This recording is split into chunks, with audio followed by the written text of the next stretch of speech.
So I'm a person who picks up a lot of different like little tasks for myself, and am constantly trying to figure out how to spend his time best because I have many interests. I'm a very eclectic person, I suppose, in that way.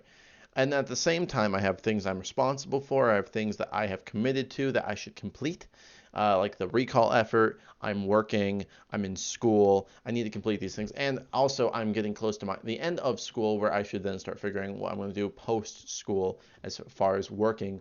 And at the same time, I have a desire in myself to then go and try on new things and take on new responsibilities and take on new challenges. Like I am very much interested, even though it has nothing to do with my major, in 3D printing.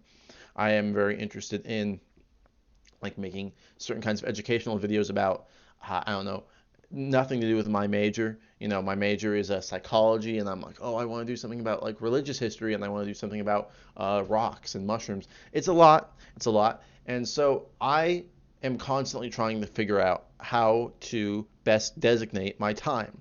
And what I've figured out is that you just have to finish. You just have to like put a cap on something that you've started. And because lots of times when I'm picking up a new task, I'm envisioning an outcome. So with my 3D printing, I was envisioning I'd be so good at it, I'd be able to make specific objects. I'd be able to make like very complicated, like complex little gizmos or toys, or like those little puzzle boxes or pieces that can come out in multiple pieces, but then all construct correctly together. And I can't do that very often. In fact, I've been trying to fix these things for the past like 4 months. And so lots of the times you want to keep working on something, but at the same time it is preventing you from moving forward. So what I have recently figured out, and it's been in a limited capacity because I still am not great about this, is stopping. Is like is saying I have succeeded, even if it is not the end goal that you envisioned succeeding on. So, you know, you finally end up making, with my videos, I've done this a couple times, and it has helped me because I've actually made it. The problem is that if you never complete anything and you leave it on your computer, you never get better because you can never finally like put that thing to rest. I actually had a project. The very first thing I've ever like consistently worked on, and I worked on it for years in high school, was a web comic. It was really interesting. It was like a fantasy novel sort of thing, and I never was able to get it all together, but I had like, oh my God, I had so many plans for it. I had like 6 seasons, and it was gonna like be like at least 100 pages each or something ridiculous. And if you don't know, drawing is really hard to like push out in that much of a capacity. And it was just me and a friend working on it, and it didn't get done. It got like 3 panels in, right? So I eventually had to put that to bed, even though that's not where I envisioned ending. But I felt accomplished even in the fact that I had completed that because it was at least something where I had nothing prior. I at least put out like colored comic strips where I had previously had none, even though like I had plans for 1,000. And I spent most of the time planning, right? I think a few things, and this is something that's very important because I've been teaching myself to limit my expectations when it comes to projects. Because what happens a lot of the time is I will overplan and I will overshoot my projects, and to such an extraordinary degree that I will be disappointed with the outcome, even though it is at least something rather than nothing.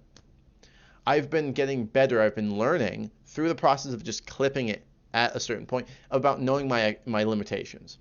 Knowing your limitations is probably one of the most important things that you can like know as an adult person.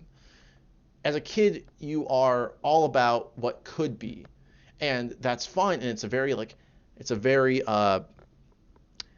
stimulating mental place to be in, where you're believing you're about to do all this stuff. You're about to, become Elon Musk. You're about to become like, the next rich famous person, because you are like when you're in high school and you're about to go to college specifically, it's like you are all potential and you are no actualization. But there are limitations on your abilities, and if you don't know them, you first of all can't gauge how long it's actually going to take you to finish something, and two, you're going to also not be able to know you're not going to know how long it's going to take you to finish something, and you also are not sure where you need to push yourself. Because again, if you believe you can do something but you've never done it before, you actually have no skill in that thing, and you are not going to be able to reliably reproduce an outcome with that thing. And that's the thing about college too, because even throughout college, you're taught to do homework, not taught to work on like in a field. So when you get to a job, you find you are having to develop like a work skill that is not taught in school. So then you're not in like a valuable employee yet. And yeah, so something that very much is a, a path, like on the path to becoming like a very great creator of anything. I'm being general because I want this to be applicable advice to any pursuit, not just like, I don't know, eclectic video making slash 3D printing. I want it to be generalizable.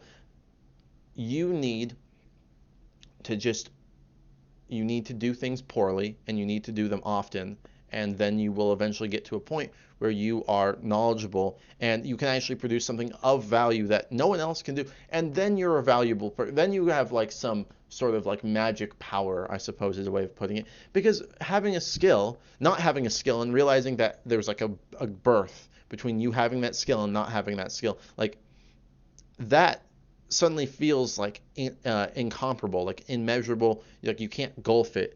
And it feels only like everyone who's able to do something, for example, editing. I couldn't edit videos for the longest time. It just felt like editing was like this thing that no one, that only like, I don't know, real YouTube people could do or something. And all of a sudden, like, I just started to like put together poorly edited videos, and then I started to like put more time into it. I realized it was like easier. I'm still not great at it, but it's at least a gulf has been bridged to where now that skill is in my purview. And in the future, in the coming near future, there's going to be a lot of things that individuals are going to be able to do that they didn't think they could do because, well, technology is going to get better, and but you have to be able to commit to it, like in a real way. You're gonna have to be you have to be willing to be bad at it, and so you have to be willing to finish things to then learn how you're bad at something.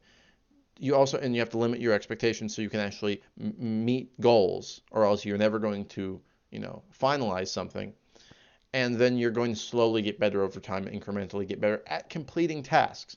Again, for someone like me, I have like ADHD, so I'm constantly sort of rambling and switching tasks, and it doesn't help me ever catch on to something and develop a skill consistently to the point where I'm like an expert in something. But I can probably be a jack of all trades, but it requires me to stop like task switching constantly. So this is more of a rambling video. In regards to what I'm giving this advice out, I'm also going to be applying it to myself. I have a box of recall petitions that are unfilled out. It's a lot. It's a lot in there, but I think I can do it before November 17th, and then I'm going to be done. I'm gonna just be like, look, that's my contribution to the recall. I want him out. I want the governor out, right? Um, and then what happens from there happens, and you just need to be okay knowing that this was your limitation, and that this is you shouldn't take it as. And for me, when I think about this, it's not a it is not something that's hopeless. I think it might make some people hopeless to know that this is all they can do. But just know that this is all that you can do right now. And there's a lot of other things that are calling to you, that there's energy behind, that you can, try out now. And you should. You should try out new things that are calling to you if they are so calling to you, because that's where the energy is. You know, it's really difficult to like keep yourself doing something when at a certain point the energy has been lost and now you're forcing yourself to do it. That's the problem of a lot of like YouTubers. They get themselves stuck into a certain kind of content, and then they realize that they hate it now and they don't want to replicate it, but now they have to because they're devoted to it. And I think whilst it is an adult thing to commit, it's also an adult thing to know where your passions lie. Again, if you should probably limit the amount of things that you have to do to just like necessities. Like you have to do a job to earn money to provide for yourself. And then if you have kids, you have to provide for your family and your kids. And beyond that, if you feel like there's something you have to do, but it's limiting you and making you not live a life that you'd like to live, as in like you want to dedicate your time more to something else, but you are too busy, meeting more obligations that are might not necessarily be necessary, I guess. You should pursue where the power is, where the energy is in you, I think.